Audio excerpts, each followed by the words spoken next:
Yo, what's up? You on spec, guys.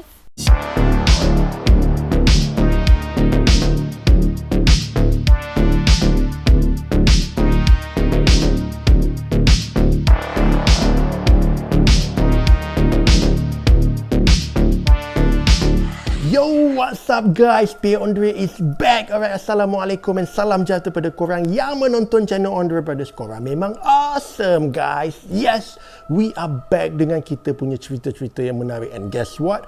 Hari ni aku nak share dengan korang sebuah cerita yang sangat menyeramkan guys dan sangat misteri. Aku percaya ramai antara korang yang dah tahu pun tentang cerita ni, tapi aku nak share juga sebab aku yakin ada segelintir antara korang yang mungkin tak pernah dengar cerita tentang ni. Okey, cerita yang aku nak maksudkan ni adalah cerita tentang kematian misteri seorang wanita yang berusia 21 tahun daripada Kanada yang bernama Elisa Lam. Yes, korang pernah dengar kan nama Elisa Lam ni, dan korang pun yang mana dah tahu mesti korang tahu kan dia punya misteri dan anehnya kematian wanita ni memang sangat macam tak masuk akal. Kenapa aku cakap macam tu? Okey, korang saksikan dulu klip ni.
Yes, inilah klip yang ramai orang perkatakan tentang keanehan yang berlaku kepada wanita berusia 21 tahun. Dia memang nampak sangat aneh sebab dalam klip ni kita dapat tahu dan kita dapat lihat bagaimana perilaku dia agak aneh dan kita boleh nampak dia semacam melihat sesuatu makhluk yang kita tak nampak dalam klip tu.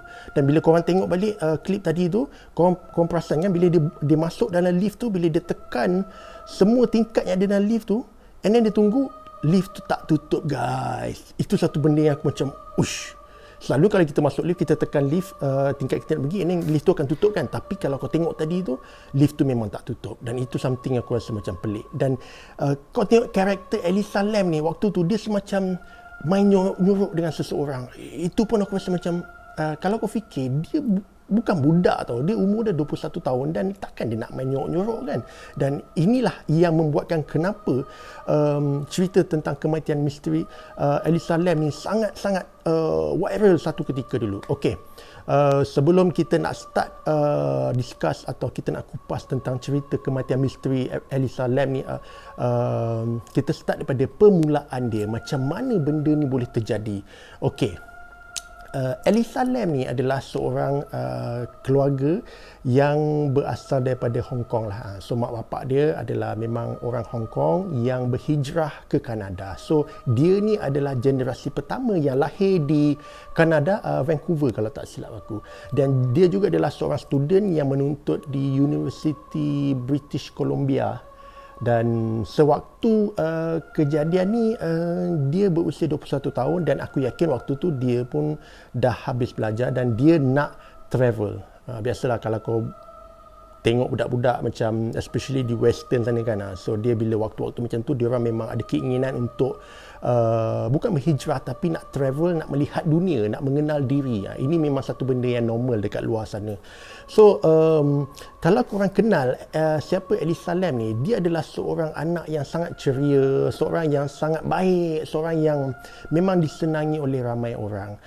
Kerana karakter dia yang begitu lembut, begitu baik, dia ni disayangi oleh ramai orang, guys. In fact sebelum dia pergi nak travel, yang dia nak pergi merantau berjalan-jalan ni, dia ada buat blog dia, guys.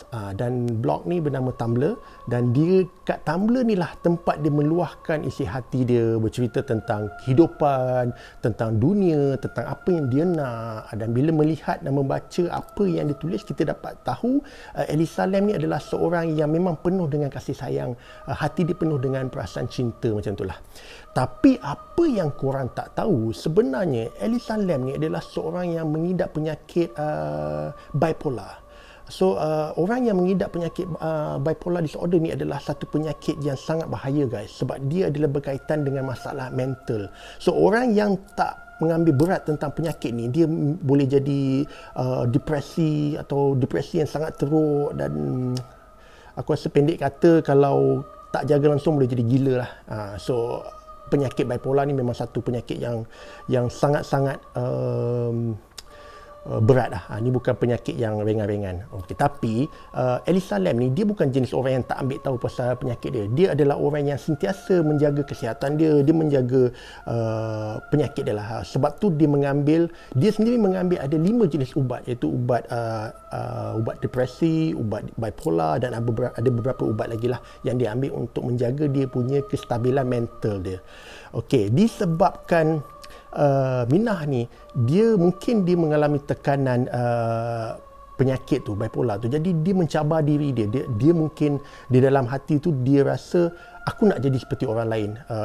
Takkan orang yang ada penyakit macam bipolar ni tak boleh nak travel, tak boleh membuktikan yang dia boleh buat apa yang orang boleh buat, kan. So ini adalah aku rasa mungkin antara sebab kenapa dia nak bukan hijrah, dia nak pergi melancong, bertravel sendirian. Kau bayangkan budak umur 21 tahun travel seorang diri daripada Kanada ke US. So dia punya perancangan time tu adalah dia nak pergi ke California. So itu dia punya main spot dia lah. Dia nak pergi sana, dia nak mengenal dunia lah. Dia nak tengok macam mana bandar tu, dia nak jumpa orang-orang baru, nak jumpa kawan-kawan baru. Itu adalah main dia. Okey. Bila dia dah ada cita-cita tu, dia pun startlah kumpul duit, dan dia pun meyakinkan kedua ibu bapa dia yang dia nak travel. So aku tak tahu dalam proses dia nak meyakinkan mak bapak dia tu, mak bapak dia bagi ke tak, tapi akhirnya dia dapat kebenaran untuk travel. Sebab memandangkan dia pun dah 21 tahun. Biasanya kalau orang-orang Europe ni, walaupun dia ni kategori Chinese, tapi bila dah membesar di kelompok atau golongan orang-orang sana, so mindset tu dah jadi macam orang-orang western lah. So umur 21 tahun ni dah consider orang yang dewasa lah, yang boleh jaga diri. So bila dia dapat kebenaran untuk dia nak travel, dia pun pergi. So dia waktu tu dia pergi ke California tu, dia bukan straight pergi ke LA, dia ada tempat lain dia pergi sebelum dia sampai ke LA ni. So dia pun bila dah sampai ke LA ni, dia pun check in ke sebuah hotel yang bernama Stay on Main. So hotel Stay on Main ni, apa yang korang tak tahu adalah asal usul hotel ni adalah Hotel Caesar. Cecil Hotel. Cecil Hotel. So Cecil Hotel ni adalah hotel yang sangat negatif, guys, daripada banyak aspek. Hotel ni didirikan sekitar tahun 1924, dan waktu tahun tu hotel ni memang gah lah. Kenapa aku cakap hotel ni diselubungi dengan benda-benda negatif, benda-benda jahat? Okey, aku ceritakan sikit pasal hotel ni. Hotel ni aku nak cerita panjang guys, pasal memang sejarah dia panjang. Waktu pembangunan dia sekitar tahun 1924, hotel ni memang antara hotel yang termegah di bandar LA ni, Los Angeles ni. So waktu tu banyak orang-orang kaya je pergi. Tapi masalah dia bila tahun 1930-an, Amerika Syarikat, US mengalami masalah ekonomi yang sangat teruk dan ia menyebabkan orang ramai tak ada kerja, ekonomi merudum, pasaran semua memang jatuh kau-kau guys, and banyak perniagaan lingkup. Termasuk juga dengan hotel Cecil Hotel ni. So bila jadi macam tu, dia punya owner tak mampu nak bertahan lagi. Apa yang dia buat adalah dia buat hotel ni penginapan secara yang paling murah guys. Memang murah lah, yang sangat-sangat mampu. Jadi bila jadi macam tu, orang-orang yang homeless ni guys, yang mana tak ada rumah, dia orang boleh, dia orang ada kemampuan untuk nak menyewa bilik sama sehari atau sebulan, atau mungkin ada juga orang yang tinggal sama jangka masa panjang. So bila orang-orang yang macam ni datang menginap di hotel ni, jadi kebanyakan orang-orang macam ni adalah datang pada golongan orang yang memang mengambil dadah, jual dadah, yang jadi bila benda negatif banyak kat situ, so mulalah hotel tu dengan lambakan penjual-penjual dadah, and then ada pelacur-pelacur, dan orang-orang jahat mula dapat, itulah pot dia orang, dan kebanyakan orang yang keluar penjara akan pergi ke situ. So dia dah jadi main tau untuk orang-orang yang jahat ni untuk pergi hotel lah. Hotel Cecil ni memang hotel yang tempat diorang lah. Itu memang dikenali daripada zaman dulu sampailah bila era moden ni ada pemilik baru take over beli hotel tu, dia cuba nak menghakiskan image negatif hotel tu, tapi agak susah guys, pasal memang review hotel Cecil Hotel ni memang sangat negatif. Diorang cakap hotel dia kotor, busuk, orang-orang kat situ memang menakutkan lah guys. Sebab kalau korang kena faham, di hotel tu disebabkan ada orang yang dah tinggal terlalu lama, jadi dia dah jadi macam resident kat situ guys. Dia sewa jenis macam sewa bertahun-tahun. Jadi dia bukanlah 100% hotel, dia lebih kurang macam 70% hotel, 30% tu ada orang-orang yang dah lama menghuni hotel Cecil Hotel ni. So owner baru ni pening, jadi apa dia nak buat adalah dia terpaksa bukan redesign, tapi dia terpaksa buat satu alternatif lain supaya macam mana nak biar orang datang ke hotel tu. Sebab bila orang dengar hotel Cecil Hotel ni, orang takut guys. So dia tukar kepada nama Stay on Main, tapi sebenarnya hotel dia adalah Cecil Hotel. Dan ini yang banyak orang tak tahu. Aku rasa mungkin disebabkan harga yang murah, sebab itulah juga Elisa Lam tu pergi check-in kat situ. So sebab kebiasaannya budak-budak backpackers ni dia akan cari hotel murah-murah guys. Dan memandangkan hotel tu memang terletak betul-betul di tengah-tengah kota LA. Jadi aku rasa mungkin orang rasa tu berbaloi lah dengan harga yang murah. So bila dah check-in, kebanyakan orang rasa macam tertipu. Oh, rupanya hotel ni memang hotel yang bermasalah. Sebab apa hotel ni bermasalah? Okey, ini diceritakan oleh manager hotel tu, dia kerja kat situ. Waktu pertama dia datang situ memang hotel tu memang teruk lah. Dan ada pekerja yang lama, memang dah lama gila lah kerja itu, dia menceritakan kepada manager kebanyakan bilik dan hotel tu ada orang mati. Dan dia pun terkejut. Dia nak tahu ada tak bilik yang tak ada orang mati. Orang tu cakap kemungkinan besar tak banyak. Tapi kebanyakan bilik, kebanyakannya semua ada orang pernah mati dalam bilik hotel tu. Sama ada mati dibunuh, sama ada mati dalam keadaan semula jadi, tu sakit jantung ke, asma ke, ataupun mati bunuh diri. So benda tu common dekat hotel Cecil Hotel ni. So manager tu juga cakap dalam tempoh berapa 10 tahun dia bekerja kat situ, dia berhadapan hampir 80 kematian di hotel tu. Kau bayangkan banyak gila orang pernah mati kat hotel tu. So mungkin bila dah banyak orang mati, memang orang dah cop hotel ni memang hotel berhantu lah. Memang hotel yang penuh dengan spirit-spirit negatif.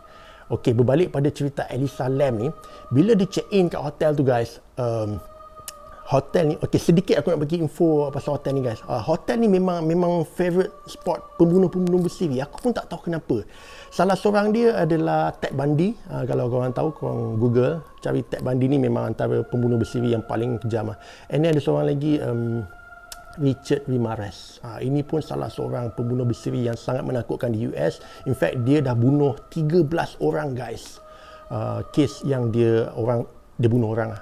So ada satu kes tu dia ceritakan bagaimana Richard Ramirez ni lepas dia bunuh orang, badan dia penuh darah ni guys. Dia dah balik, dia dekat belakang lorong parking kereta tu gelap dekat belakang hotel tu. Dia boleh selamba, dia buka baju dia, tinggal seluar dalam dia dengan kesan macam darah tu, dia naik tangga ke hotel tu. Kau bayangkan macam tu punya teruk lah hotel ni. So balik-balik pada cerita Ellis Salam ni, dia pun dah check in. Disebabkan dia ni backpackers, jadi dia check in bilik yang murah, yang bilik yang kena sharing dengan orang lain lah. Makna macam asrama lah, bilik je, lepas tu tandas toilet kau kena jalan keluar sikit. So dia pun check in, so tak ada apa masalah lah. Dia pergi check in, dia pergi kedai buku seperti normal, dan juga dia buat aktiviti-aktiviti biasa.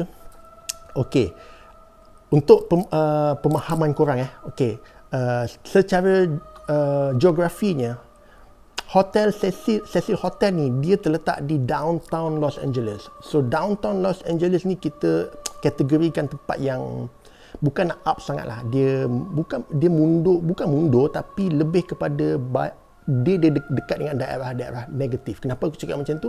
Sebab di belakang hotel Cecil Hotel ni, dia dekat dengan satu jalan yang bernama Skid Row.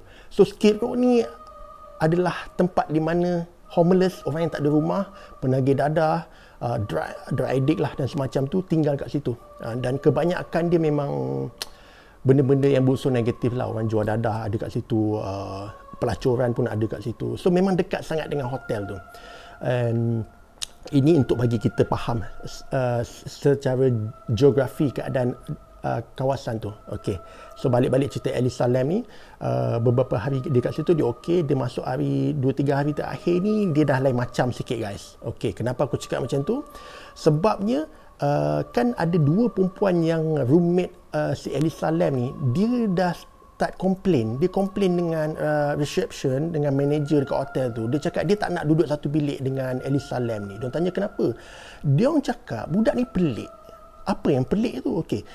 Dia buat benda yang macam tak masuk akal tau. Salah satunya dia orang cakap dia ada tulis note dekat yang sticky note tu kan. Tulis note yang rapu-rapu, lepas tu tampal dekat bilik. Lepas tu dia macam pelik sikit tau. Ada sekali tu, dia orang budak perempuan ni, dua orang ni keluar, bila balik tu dia orang nak masuk, mungkin dia orang tertinggal kunci. Dia ketuk sebab dia tahu Minah ni ada kat dalam. Perempuan ni tak nak buka. Ellis Salam tak nak buka. In fact, dia minta password untuk buka. Jadi benda macam ni macam merapu kan. Macam something yang tak masuk akal lah. Sebab tu diorang komplain dekat reception, diorang tak nak duduk satu bilik dengan perempuan ni. So apa yang manager tu buat adalah manager tu transfer Ellis Salam ni ke sebuah bilik personal lah, mana bilik dia seorang aja. So inilah yang di mana kita tengok beberapa jam sebelum kehilangan Ellis Salam. Okey.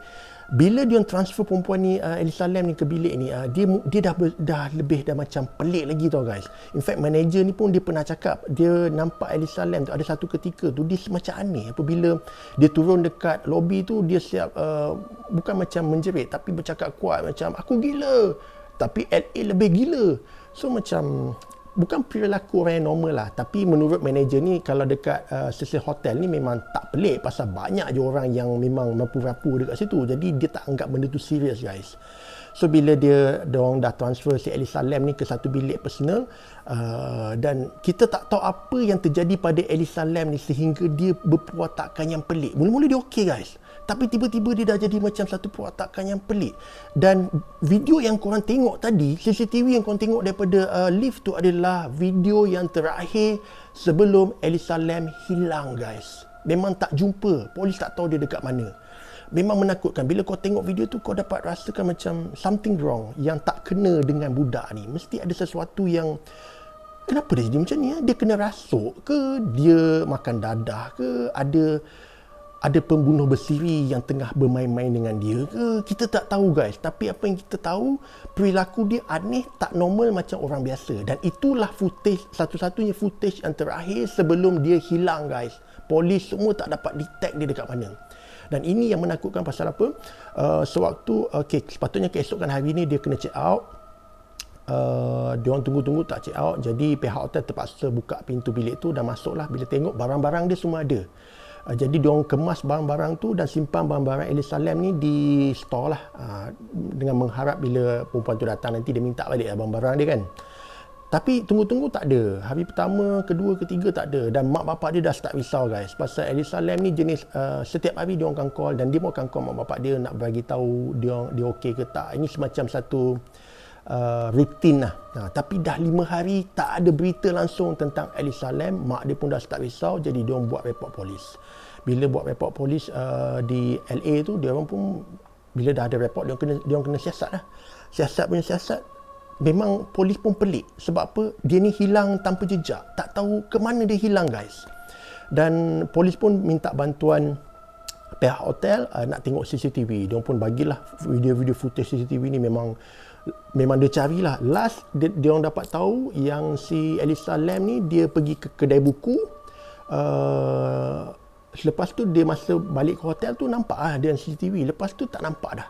And then ini dia yang buat kebanyakan polis yang penyiasat tu terkejut.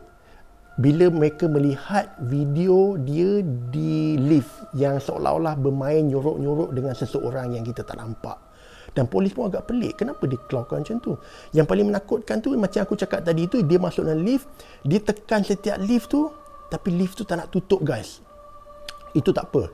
Lepas tu, kalau korang perasan, kau tengok footage ni, sewaktu Elisa Lam tu dia keluar menjenguk dan dia tengok kiri kanan seolah-olah macam bercakap dengan seseorang yang kita pun tak tahu dengan siapa dia cakap. Bila dia nak turn, dia nak belah tu, korang boleh nampak ni guys, ada semacam kaki orang atau kasut. Dan ini agak pelik dan aku rasa macam takkan kaki Elisa Lam tu kat situ pula, sebab dia dah belah ke dia turn situ pun kita tak tahu adakah itu kaki dia atau ada kaki orang yang kita tak nampak. So boleh jadi ini adalah pembunuh bersiri yang kita cari ni guys. Boleh jadi atau boleh jadi tak. So kita tak tahu lagi time tu, sebab yang apa yang polis dapat confirm adalah dia hilang tanpa jejak. So pihak polis pun bawa lah seramai penyiasat masuk ke dalam hotel tu. Sebab apa dia orang cari penyiasat dan anjing-anjing dalam hotel tu, sebab dia orang yakin Elisa Lam tak keluar pada hotel tu guys. Kenapa? Sebab bila diorang cek balik CCTV tu, tak ada langsung satu CCTV yang menunjukkan dia keluar pada hotel tu. So diorang yakin memang perempuan ni ada dekat hotel tu guys. So cari, ambil anjing yang penghidu nak cari orang yang hilang tu kan. So anjing tu penghidulah barang peribadi Elisa Lam, dan diorang lepaskan anjing tu lah. Anjing tu pusing cari di tingkat 14 tu. Sampailah anjing tu, anjing kan dia boleh ada sense kan, dia boleh follow. The last tempat yang anjing tu dapat sense adalah di tingkap. Tingkap ni adalah di mana tingkap ni, bila kau buka tingkap tu, kau boleh keluar guys. Walaupun tingkap 14 kau memang boleh keluar. Sebab apa? Di luar tingkap ni ada tangga kecemasan kalau berlaku kebakaran. So adakah Elisa Lam keluar pada situ? Dia orang tak tahu. Jadi pelik. Lepas tu dia orang pun carilah setiap bilik dia buka, dia cari, tak jumpa bukti apa-apa pun yang menunjukkan Elisa Lam dikurung ke, dicolek ke, tak ada guys. Dan dia orang pun naik ke tingkat paling atas, itu tingkat simpan air tangki tu kan, yang atas sekali rooftop tu, bawa anjing semua dah. Polis pun dah cari, siap panggil helikopter sekali guys. Cari pun tak jumpa Elisa Lam ni. Jadi dia orang tak tahu ke mana hilangnya Elisa Lam. Jadi polis dia buntu guys. Memang polis pun tak tahu apa sebenarnya yang terjadi kepada perempuan yang seorang ni. So memang misteri gila pasal Elisa Lam ni. So dia orang pun siasat, tak dapat juga. Dia polis dah jadi buntu gila macam mana nak siasat kes ni. Sampailah hari ke-19 guys. Okey, hari ke-19 ada sesuatu yang mengejutkan berlaku. Okey, pasal apa? Ada 2 orang couple daripada England. Ni couple muda lah, pasangan muda yang baru kahwin kot, daripada England. Datang nak melancong ke US. Jadi diorang pun pergilah ke LA ni. Dan diorang pun sama juga macam Elisa Lam. Mungkin kena game, pasal dalam wawancara tu aku tengok laki ni cakap, the reason diorang check in ke hotel tu adalah itulah hotel yang paling murah dan sangat reasonable harga dia. Sekitar $80 macam tu lah. Waktu dia tengok dekat website tu, hotel ni tak ada bagi tahu nama ke apa tau. Dia cuma letak macam stay on main aje. So dia tengok gambar macam okey lah. So bila sampai check in, nampak dia punya lobby semua best, tapi bila dia nak masuk bilik, dia cakap memang hancur kau hotel ni. Memang dia punya kapet dia macam melekit, dia cakap memang bilik dia memang teruk lah. Tapi diorang ni tak komplain banyak lah, pasal Yalah, kau nak benda murah, itulah yang kau dapat. Jadi diorang pun okey je lah. So diorang sampai ni kiranya macam beberapa hari selepas Elisa Lam ni hilang tau guys. Tapi diorang tak tahu cerita pasal Elisa Lam ni. Diorang pun turun pergi dah check in nak pergi cari tempat makan lah. Dia dengan bini dia kot. So pergi keluar semua, dia pun pergilah jalan, and then dia tersesat guys. Sampailah dia tersesat dekat yang Skid Row yang aku cakap, yang tempat homeless yang duduk tu kan. Dia jadi cuak lah guys. Lepas tu dia belah pada tempat tu. Dia pun tanya kat orang, mana hotel Cecil Hotel ni. Orang macam terkejut. Dia cakap, orang tu cakap jangan pergi situ. Situ hotel tu memang masalah. In fact, ada budak hilang kat situ dan nama dia Elisa Lam. Dia pun macam pelik. Ya ke? Lepas tu patut dia perasan dekat tepi-tepi jalan, dekat dinding tu banyak tampal muka si Elisa Lam ni. Dia pun dah cuak lah pasal dia dah rasa dia punya safety tu dah macam terancam kan. So beberapa hari selepas kejadian yang tu, dia pun takut. Dia punya bilik dia ada masalah air tau guys. Bukan air leaking, tapi pressure air dia tak kuat sangat. So bila dia buka air tu keluar sikit aja, dan air tu berwarna hitam macam kelabu macam tu. So dia agak pelik tau guys. Kenapa benda tu boleh jadi? Sebelum ni tak adalah masalah sangat, walaupun dia cakap air tu adalah rasa pelik dan bau sikit. Sebab bini dia cakap air yang dia pakai tu, dia mandi, dia buat segala-galanya, dan juga dia minum juga air tu guys. Sebelum ni pressure power dia okey je, cuma hari tu je dia macam teruk sangat dan dia menjadi semakin warna hitam dan warna kelabu macam tu. Jadi dia orang komplain lah. Bila dia orang komplain dengan manager tu pun cakap, okey tak apalah, kita mungkin bilik tu masalah, dia orang bagi couple ni ke bilik baru. So bila dia bagi bilik baru, dia check air tetap ada masalah yang sama, iaitu air tu tak ada pressure dan mengeluarkan semacam warna kelabu yang sama macam tadilah mula-mula. Dia pun komplain lagi. So manager ni pun tak tahu nak buat apa. Dia panggil dia punya staff untuk pergi check, maintenance dia lah, pergi check apa masalah air ni. So salah seorang dia punya maintenance pekerja kat itu pun pergilah check kat bilik tu, cakap tak ada masalah. So apa dia buat next tu, dia pun pergilah naik ke atas rooftop tu, ke belah tempat tangki tu. So bila dia naik kat tempat tangki tu, itu dia guys.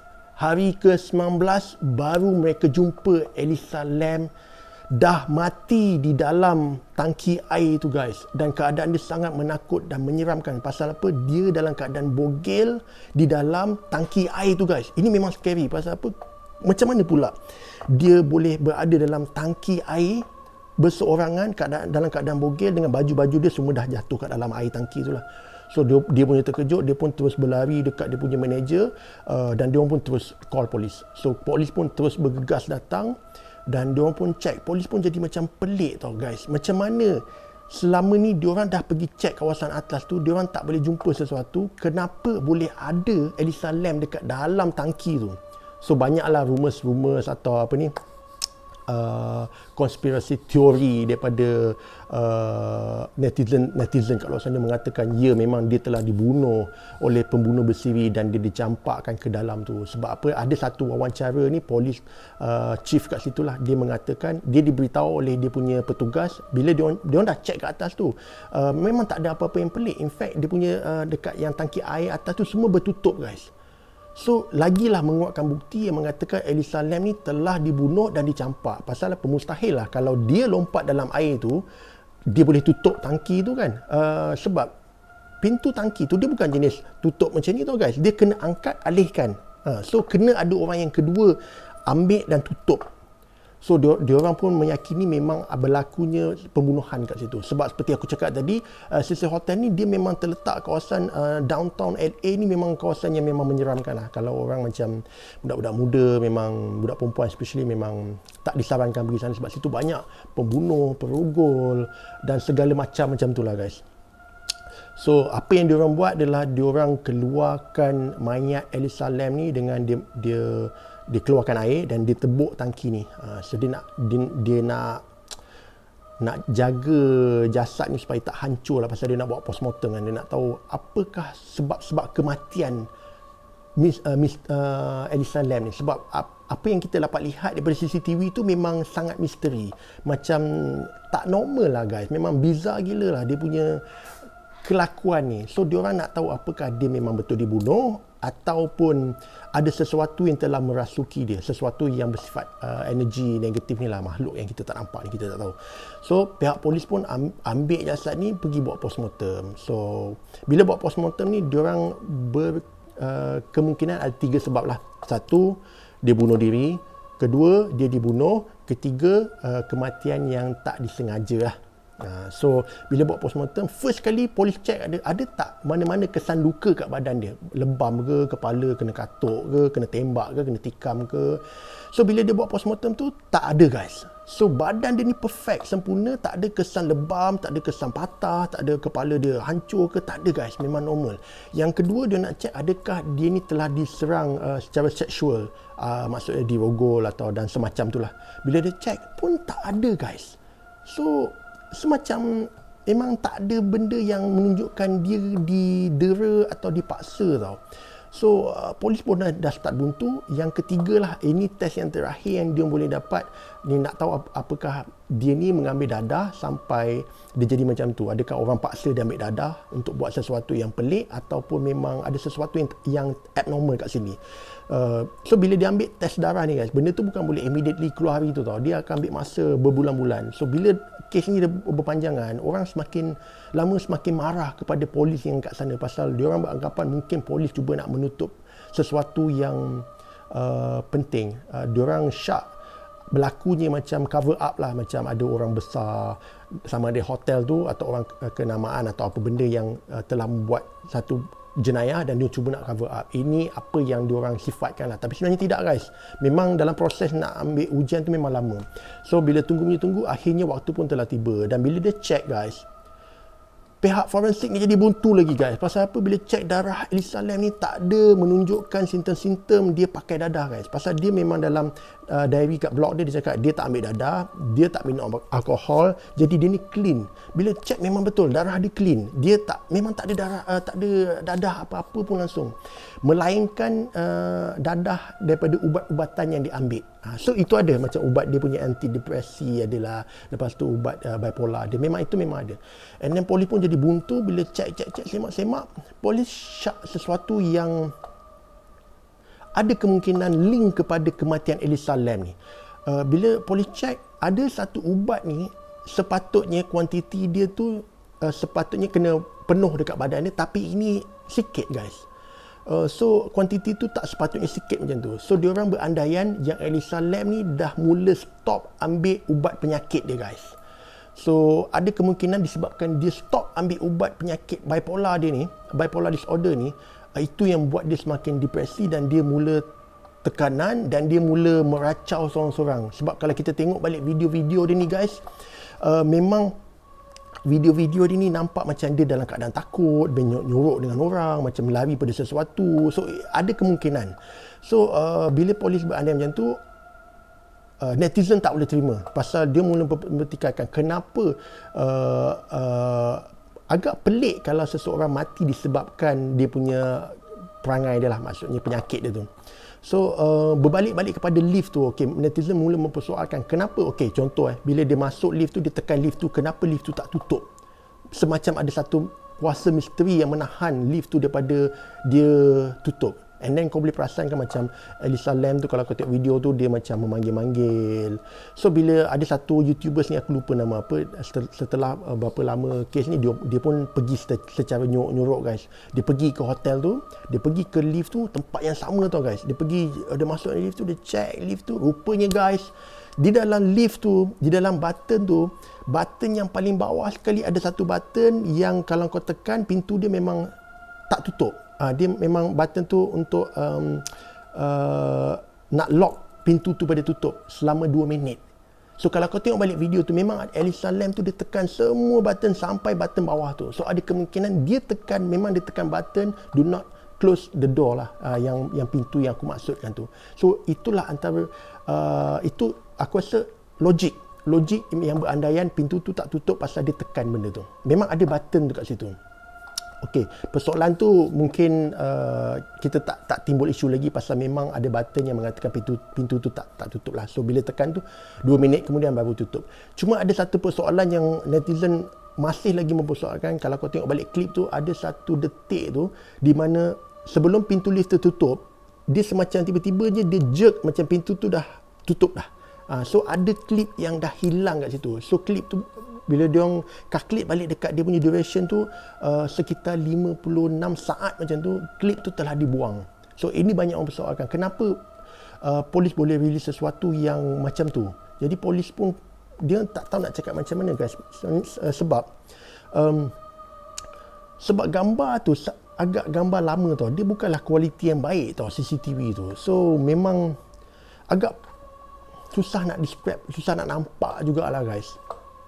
And then banyak orang persoalkan pasal tu yang pertama. Yang kedua tentang yang nampak kasut tu, dia, semacam kasut. Aku pun tak tahulah nak fikir macam adakah itu kaki Elisa Lam bila dia pusing tu, dia berdiri kat situ, pun kita tahu. Atau memang ada orang kat situ sebab dia semacam nampak dia nak jalan mengelak ke apa, aku pun tak tahu. Tapi kalau kau tengok balik video tu macam ada orang.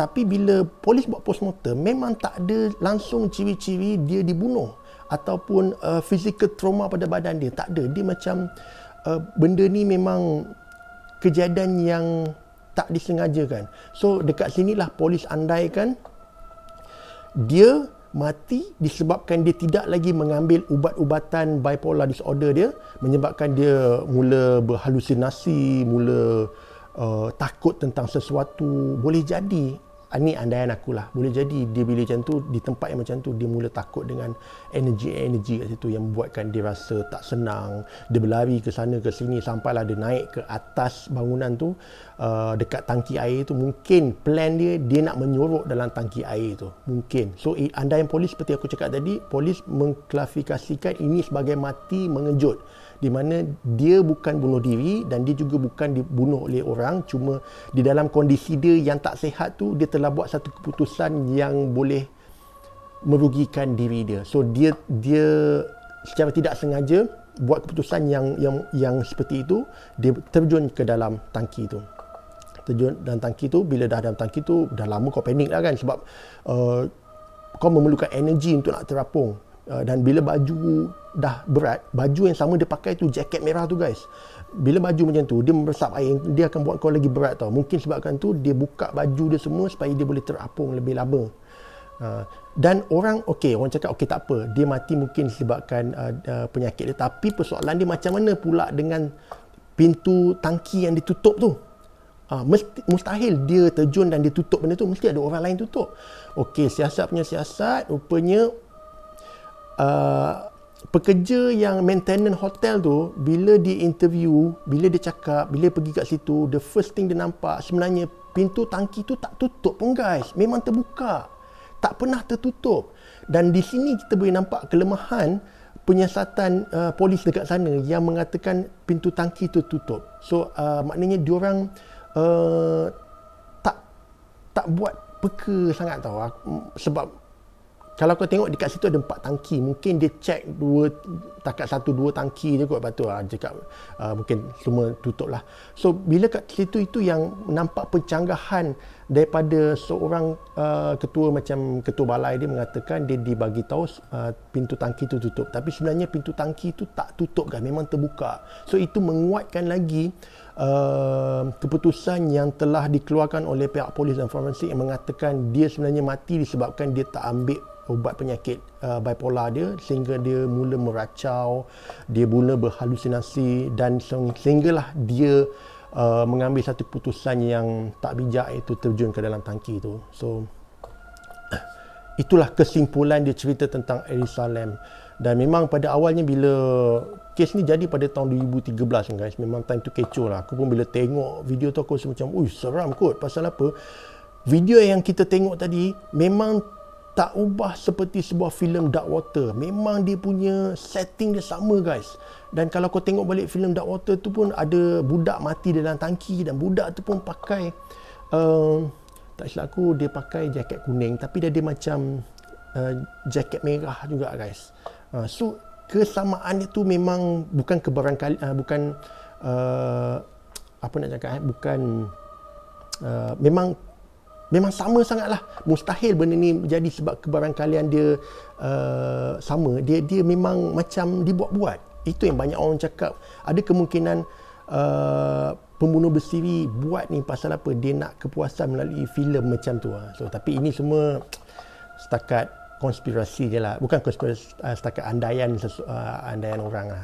So benda tu tak betul pun guys. Cumanya benda yang jadi pada Elisa Lam ni yang buat kita takut adalah kerana kita nampak karakter dia yang sangat pelik di dalam lift, seperti macam tak normal, sehinggalah berlakunya kehilangan dia. Dan bila dia orang jumpa mayat dia di dalam tangki, dan benda ni bila dia orang kaitkan dengan filem Dark Water, memang macam dah sama. Itu yang buat kita rasa takut. Dan lebih buat dia jadi takut ni adalah tentang hotel yang aku maksudkan ni lah, Hotel Cecil Hotel ni. Memang hotel ni memang aku rasa ni mungkin salah satu top 10 hotel yang berhantu kat sana kot. Sebab banyak sangat kematian yang telah berlaku kat situ.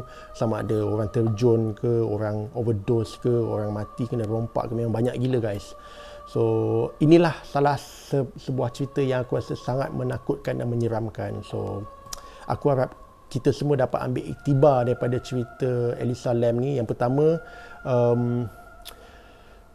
pengajaran yang kita dapat belajar kat sini adalah kita kena kenal diri kita guys. Kalau kita tahu kita orang yang menghidap sekian-sekian penyakit, kita kena make sure kita fit dengan diri kita sebelum kita nak travel.